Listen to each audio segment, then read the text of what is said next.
तो दोस्तों यहाँ पर पहला क्वेश्चन है आज का। एक अश्व शक्ति बराबर होती है यानी कि 1 horse power 1 HP equal to कितने वॉट के बराबर होती है, हाउ मच वॉट।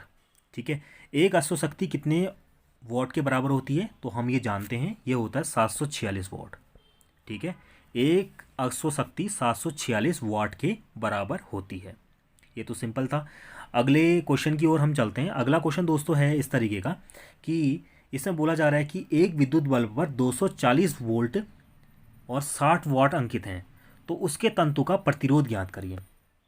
ठीक है, तो हमें क्या दिया है क्वेश्चन पे, दूसरा क्वेश्चन है, पहला इससे पहले पहला वाला था, ये दूसरा क्वेश्चन है। इसमें क्या दिया है, वी की वैल्यू कितनी दी है, 240 वोल्ट, 240 वोल्ट दी है।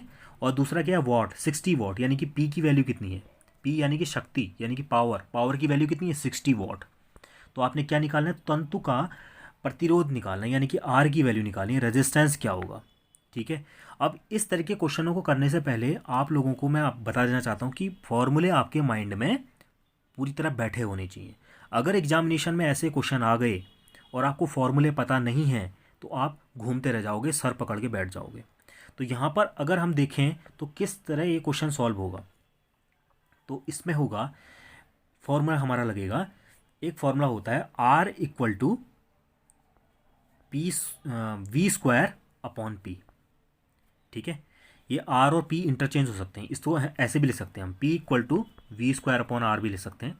लेकिन इस क्वेश्चन में हमें क्या चाहिए, आर की वैल्यू गेट करनी है, तो R equal to V square upon P के माध्यम से हम इस क्वेश्चन को सॉल्व करेंगे। ठीक है, तो इसको हम कैसे सॉल्व करेंगे, इस फॉर्मूले में रखें। तो आर की वैल्यू आर निकालनी है हमने, और वी की वैल्यू कितनी है आपको क्वेश्चन में, अकॉर्डिंग टू क्वेश्चन गेट है 240, लेकिन क्या है यहाँ स्क्वायर है तो 2 टाइम्स यहाँ मल्टीप्लाई होगा 240 अपॉन पी, यानी कि कितना है 60 वॉट। ठीक है, कैंसिल करिए, 0 से 0 कैंसिल आउट, 6 से 6 4 जा, और 24 4 जा होता है 96, यानी कि 960। 960 क्या, ohm, 960 ohm is the right answer. इसमें ऑप्शन है, हाँ option C is the right answer. ठीक है, तो ये क्वेश्चन काफ़ी इजी हैं, लेकिन आपके तब इजी रहेंगे आपके लिए जब ये फॉर्मूले आपको माइंड में आपके रहें। ठीक है दोस्तों, चलिए अगले प्रश्न की ओर चलते हैं। तो दोस्तों अगला क्वेश्चन है, थर्ड क्वेश्चन है हमारा कि 1 किलोवाट आवर यानी कि 1 kilowatt hour are equal to how much joule, कितने जूल के बराबर होता है। ठीक है, कितने जूल के बराबर होता है। तो आपको पता होना चाहिए, रटने की कोई ज़रूरत नहीं है। बहुत से लोग रटते हैं इसको, 3.6 इंटू 10⁻6, रटने की ज़रूरत नहीं है। हम यहाँ पर इसको निकालेंगे 1 किलोवाट आवर। ठीक है, 1 किलोवाट को हम तोड़ लेते हैं, 1 किलोवाट आवर को हम क्या लिखते हैं, 1 किलोवाट इंटू 1 आवर लिख सकते हैं। ठीक है, अब 1 kilowatt equal to how much are, how much watt, 1 kilowatt में होते हैं 1000 वॉट। ठीक है, 1000 वॉट होते हैं इंटू 1 आवर, इसको ऐसे लिखते हैं। ठीक है, तो यहाँ पर हम क्या करेंगे, इक्वल टू 1000 को ऐसे रहने देते हैं, इंटू 1 आवर में कितने सेकंड होते हैं, कितने मिनट होते हैं, 60 इंटू 60। ठीक है, तो यहाँ पर कितने सेकंड होंगे, 60 गुणा 60 यानी कि 3600 सेकंड होते हैं।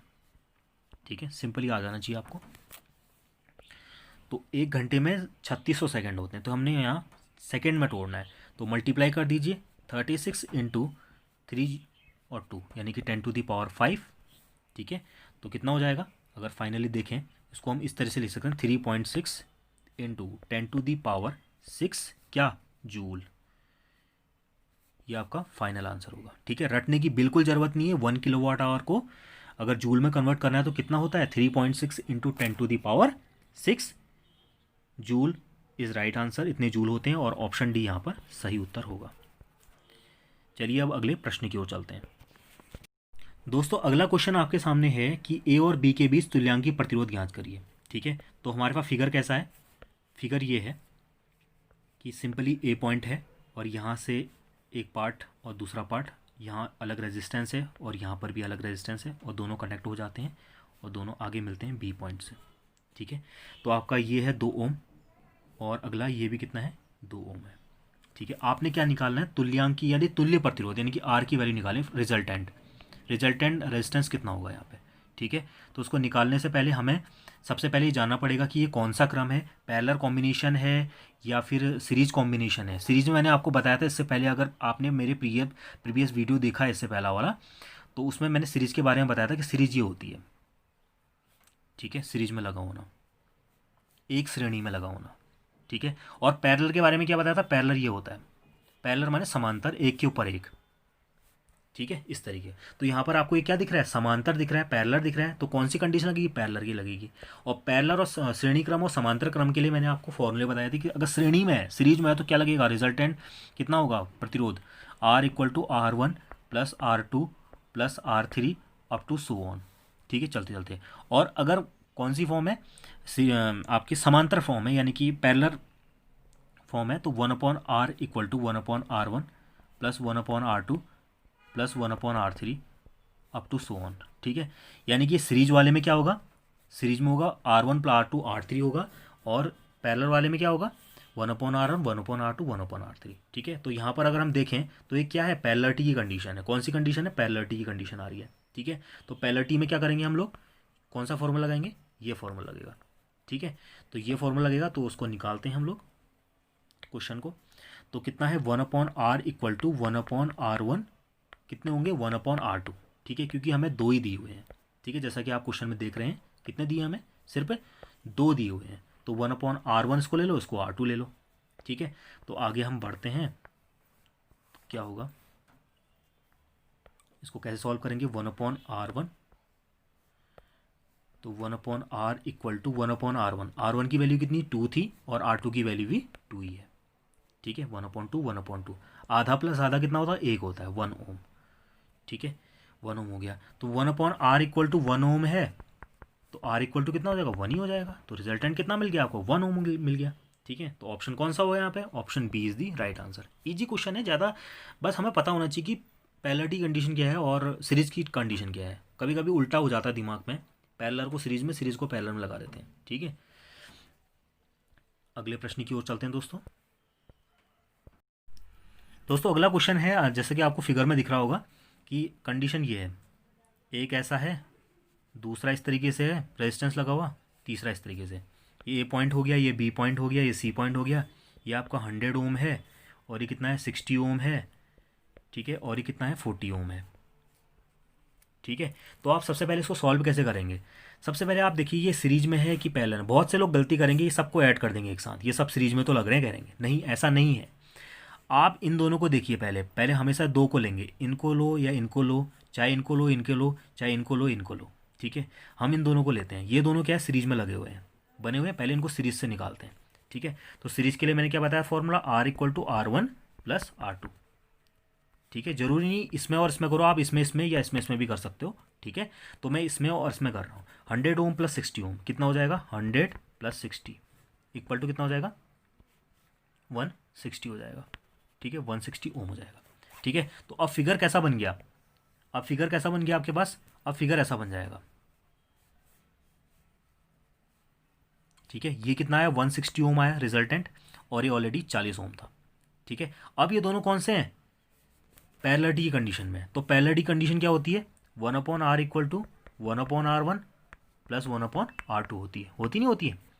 तो इसके बाद हम लोग क्या करेंगे, 1/R = 1/R1, R1 की वैल्यू कितने, 160 ले लो, और 1/R2 की वैल्यू कितने, 40 ले लो, ठीक है। तो यहाँ से कितना हो जाएगा, 1/R = 1 अभी मैं इसका एलसीएम नहीं लेता हूँ, सिंपल ही लेता हूँ ताकि मल्टीप्लाई करने में आसानी हो जाए, ठीक है। ये हो जाएगा 40 से ऊपर 40 + 60 यानी कि 160, ठीक है। तो दोनों को हम ऐड करते हैं, तो हमें कितना मिलेगा, 1/R = हो जाएगा हमारा कितना हो जाएगा, 200/160 × 40, ठीक है। 0 से 0 कैंसिल आउट, इस 0 से इस 0, 2 × 8 = 16, यानी कितना हो गया, 1/32, यानी कि 1/R = 1/32, तो कितना हो जाएगा, R = 32, 32 क्या, ओम। ये आपका राइट आंसर हो जाएगा। दोस्तों थोड़ा राइटिंग मेरी ऐसी उतनी अच्छी नहीं है, आप कोऑपरेट करिएगा, आप सिर्फ क्वेश्चन पे ध्यान दीजिए किस तरह के क्वेश्चन बन रहे हैं, ठीक है। और दोबारा इनको प्रैक्टिस में लाइए, बहुत इजी है, उतने कठिन क्वेश्चन नहीं है, ठीक है। तो हमारा ऑप्शन कौन सा है, option number D is the right answer, option D is the right answer, चलिए अगले प्रश्न की ओर चलते हैं।